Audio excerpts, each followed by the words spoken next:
Hi everyone, it's Meteorologist Jim Caldwell here in the First Alert Weather Center. Hope that your Tuesday's good. I hope it's going very well for you, as a matter of fact.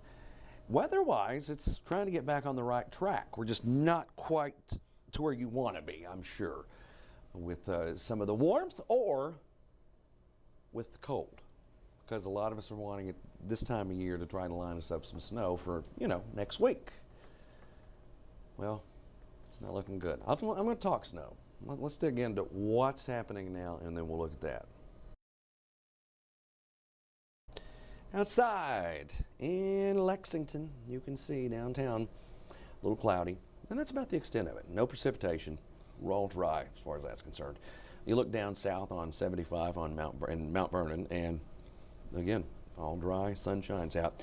Here comes another push of the 50s, which is what we were expecting. We're already sitting in the low 50s around central Kentucky, so we'll keep on cranking that up. Rain becoming a distant memory now. We're scanning the skies in search of it, just not a lot out there.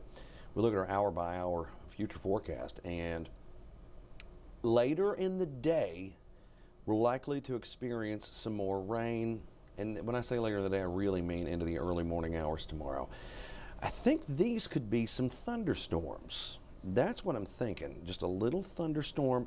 Oh, I didn't mean to jump ahead that far. Well. My mouse got trigger happy here. Let me back it up because I've got plenty I want to talk about, and I don't want to talk about the 10-day forecast yet. So let me get back to this. All right, hour by hour. There we go. Now, tomorrow, the rain arrives. You get a good coverage of it. There could be an embedded thunderstorm or two in the area, and some gusty winds. That will pass through, and that's got a good, healthy dose of rain associated with it, and a lot of cold air on the backside. And that's why I think we could see a few flurries or flakes early on Thursday morning. And then it's not much better during the daytime hours either. Rainfall-wise, look at this. I mean, these are some good numbers for a short amount of time. It's a lot. 3/4 of an inch, an inch and a half.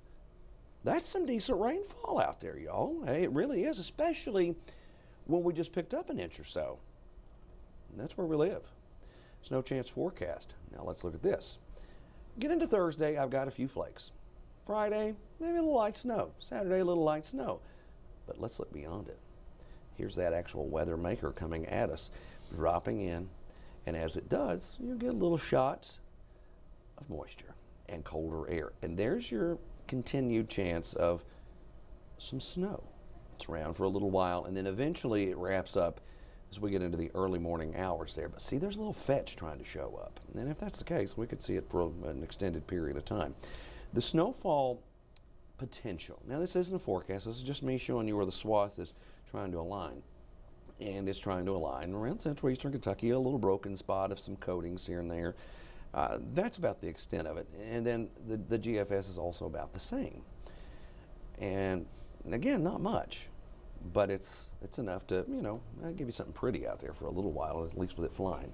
Now, here's the rest of all of it. It's not going to hang around. So there's another disturbance that comes at us on Christmas Eve. But that Christmas Eve system looks like it only brings a lot of rain and a hint of snow. So it's going to be hard to get anything to stick at that point as well. So that's where we are. White Christmas chances are really, really low, and we've got some really mild air that will follow that in too. So that is where we live, my friends, right now. I appreciate you stopping by, giving me a few minutes of your time. I will be back on television for WKYT News at noon. That comes your way in about 13 minutes. Have a wonderful rest of your day. We'll see you.